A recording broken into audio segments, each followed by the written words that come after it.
있습니다. 사실 이게 딱 나오면 좀 웃길 줄 알았는데, 멈춰가 좀 감상하면 좀 수혜도 좀 되지 않을까 했는데, 좀 너무 초반에 나와서 좀 어려워왔습니다. 일단, 결혼식을 한 달 앞둔 신혼부부, 어느 신혼부부의 이야기입니다. 박 씨가 이런 얘기합니다. 신혼여행은 어디로 가지? 김 씨가 이런 얘기합니다. 일생에 한 번이 정말 시방시방 유럽에 파리 가고 싶어. 박 씨가 신혼부부의 어떤 가정 속에서 얼굴과 어떤 참맛과 이런 것들을 해서 이번에는 질 수 없다. 그래서 얘기를 이렇게 합니다.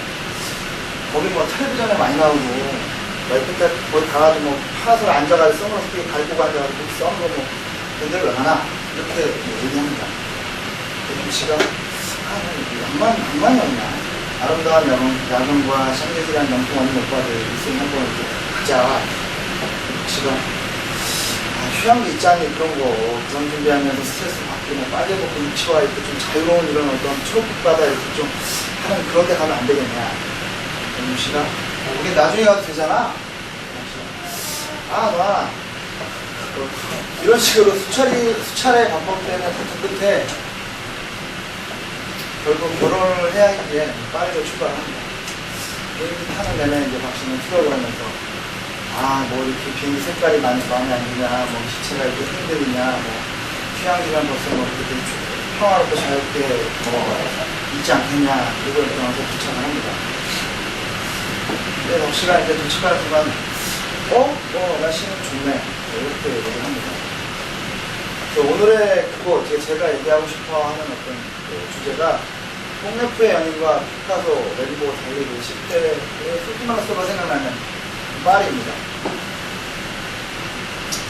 다들 좀 아시겠지만, 파리에 대해 간략하게 소개하자면, 라틴 로마 시대에는 루테니아 또는 루테니아 파리시오룸이라고 불렸다고 하는데, 파리의 명칭에 해당되는 프랑스어는 루테스라고 합니다. 그래서 오늘날의 파리라는 이름을 갖게 된 것은 파리의 지역에 살고 있는 갈리아 부족 중에 파리시족의 이름에서 유래됐다고 합니다. 그래서 다른 별칭으로는 파리가 이렇게 밤에 아름다운 어떤 이런 것과 좀 일맥상통한 어떤 느낌의 빛의 도시라고도 얘기합니다. 그래서 걸어서 필수로 출발해 보시죠.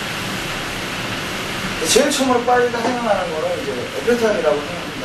에펠탑을 이제 가게 되는데, 이게 낮에 보면 뭐 사회공장의 어떤 테라스에서 보면 에펠탑이 좀 잘 보인다고 해서 거기에 있던 어떤 사진이 있고요. 오른쪽에 보시면 유람선을 타다가 파리의 에펠탑에서 반짝반짝거리면서 이렇게 아름답게 펼쳐지는 화려하고 이런 어떤 사진이 있습니다. 그래서 에펠탑은 프랑스 혁명 100주년 기념해서 다들 아시는 것지만 왕국 박람회의 어떤 개최를 하면서 어떤 하나의 공학도 비스타프 펠레 설계로 세워졌다고 해서 비스타프 에펠이라는 사람으로서 설계해가지고 세웠다고 해서 에펠탑이라고도 합니다. 대부분 뭐 자기 이름 따서 만들긴 해주고, 그 다음으로는 오르세 미술관인데, 이 부분 박물관은 너무나 많은 부분을 다 아시겠지만 거의 사실상 가면은 나이키산이나 비너스 이런 정도의 많은 부분이 많이 설명이 돼서 이 부분만 좀 빼고, 오르세 미술관이라고 제가 이 미술관을 갔을 때 상당히 큰 감명을 많이 받았던 곳입니다. 그래서 1986년 개관했고, 그 역사를 갖다가 처음에는 정비관청으로 건립을 했다가 폐쇄해서 포로 수용소 하다가 또 경매도 했다가 이런 거를 국가적인 차원에서 역사적인 건물로 지정해가지고 다시 전시관으로 바꾸는데, 요거 만드는 데만 개관하는 데만 한 10년이 걸렸다고 합니다. 프랑스 사람들이 어떤 문화유산에 대한 어떤 정신적인 가치나 아니면 이런 것들을 얼마큼 소중하게 생각을 하면서 이렇게 했는지에 대한 좀 그런 걸 좀 엿볼 수 있는 미술관이라고 생각합니다. 그래서 오르세 미술관은 들어가게 되면 천장 끝에 이렇게 그런 어떤 진짜 역사에 있는 그런 어떤 느낌에 있는 걸 봤는데, 그래서 많은 부분 제가 이제 들어가서 보니까 옆에 있는 프랑스 같은 학교 같은 데에서 애들이 와가지고 여기서 막 그림도 그리고 조각상을 보고 그림도 막 그리면서 이런 이렇게 학교 생활을 하더라고요. 그래서 저도 이렇게 해보면 앉아가지고 부르고 있었거든요. 좀 자랑하자면 옆 사람이 나이스 뭐 이런 식으로 지나가면서 이렇게 얘기를 했던 어떤 그런 기억이 납니다. 다음으로는 미술관에 들어가게 되면 많이 미술 초등학교, 중학교에 맞는 미술책에 나왔던 마네, 모네, 르누아르, 세잔 이런 미술품들이 정말 많이 오는 미술관에 나왔어요. 거기에 나왔던 어떤 작품들이고요. 다들 뭐 아시겠지만 보시면 아실 거예요. 고개고 이런 것도. 근데 또 재밌는 거는 고개의 어떤 작품 안에 어떤 여자 이제를 갖고 모조품 그리는 사람도 있더라고요. 이런 거를 법적으로 이렇게 허용을 하는지, 그래서 그림에 대한 이런 예술가적인 미술품에 대한 이런 가치적인 것들도 표현한다는 부분에 상당히 좀 많은 부분에 감동을 많이 받았다고 보시면 됩니다.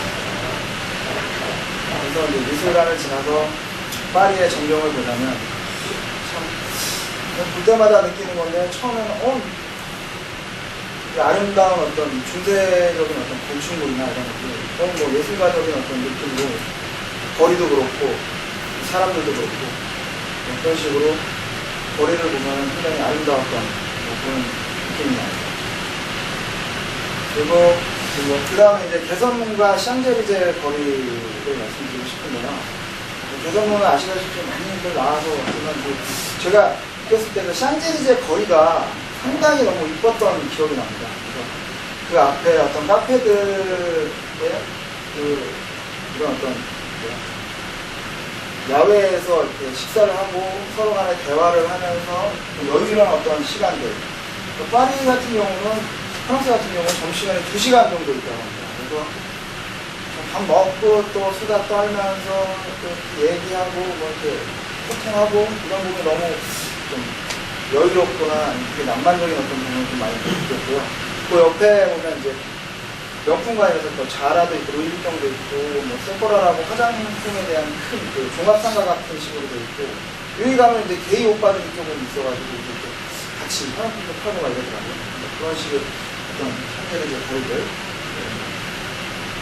그 다음에 이제 프랑스 파리라고 하면 몽마르트 언덕을 또 빠질 수가 없는데, 올라갈 때는 상당히 그냥 골목길 같은 쪽으로 쭉 올라가게 되더라고요. 올라가는데 거기에 이제 어느 정도 이제 정상쯤에 왔을 때는 수많은 미술가의 미술학도들이죠. 그들이 그림을 그리고 그 그림을 갖다가 전시하거나 팔거나 되게 그런 예술가적인 어떤 거리. 그래서 피카소가 상당히 생애에 있어서 가장 아름답게 생각했던 거리라고 합니다. 그래서 몽마르트 언덕에 올라가게 되면은 정말 프랑스 파리를 한눈에 볼 수 있는 그런 전경이 이렇게 나타나고요. 여기 제가 가면서 제가 우연치 않게 좋아하는 작가 중에 살바도르 달리라는 작가가 있는데, 우연치 않게 갔는데 살바도르 달리의 어떤 전시회를 하더라고요. 달리 하는데, 그래서 거기서 그런 어떤 예술가적인 교감 이런 걸 좀 많이 느꼈던 그런 곳이라고 생각합니다.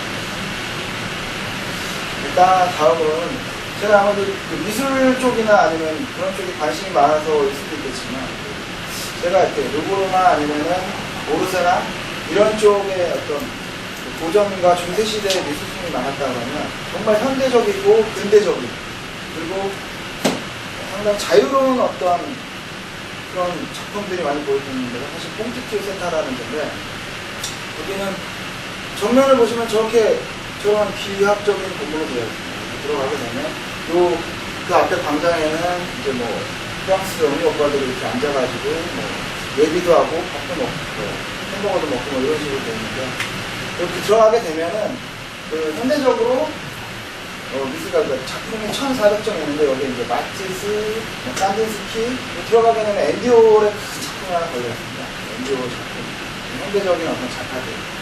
그런 작품들이 이렇게 전시되어 있고, 그리고 사실은 시각 디자인 쪽인 부분에서 뭐 아트북 같은 거나 아니면은 좀 다른 접근의 어떤 새로운 비주얼적인 포토들이나 이런 것도 좀 많이 보여서 상당히 저한테는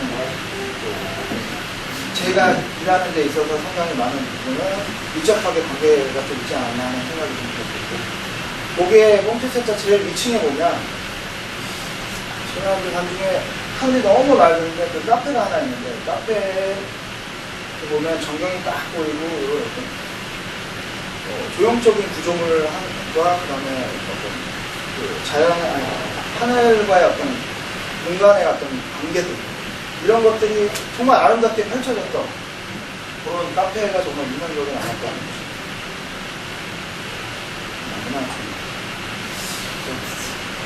그래서 이제 너무 빨리 끝났어. 그래서 4박 5일간의 파리 여행을 마치고 그거가 이제 디오폴 공항에서 이렇게 옵니다. 아, 샹제이체. 신혼여행 느낌 좋았어. 내가 볼 때 신혼여행은 파리야, 파리. 주됩니다. 우리가 이렇게 중행같이 해가지고 어떻게 가냐. 그렇게 그들은 이제 낭만적인 신혼여행을 끝이 났습니다. 감사합니다. 사실 되게 많은 그 시간을 할애할 줄 알았는데 얘기하다 보니까 좀 많은 분이 그래서 제가 생각할 때는 뭐 한 번쯤은 일생에 한번 정말 아름답고 낭만적인 부분을 한번 느껴보고 싶고 경험을 체험하고 싶다고 한다면 정말 프랑스 파리를 한번 추천하고 싶습니다. 뭐 이장 같은 저 같은 선출한 사람들도 가서 되게 많은 감동과 감명을 받았던 그런 곳이라고 생각합니다. 감사합니다.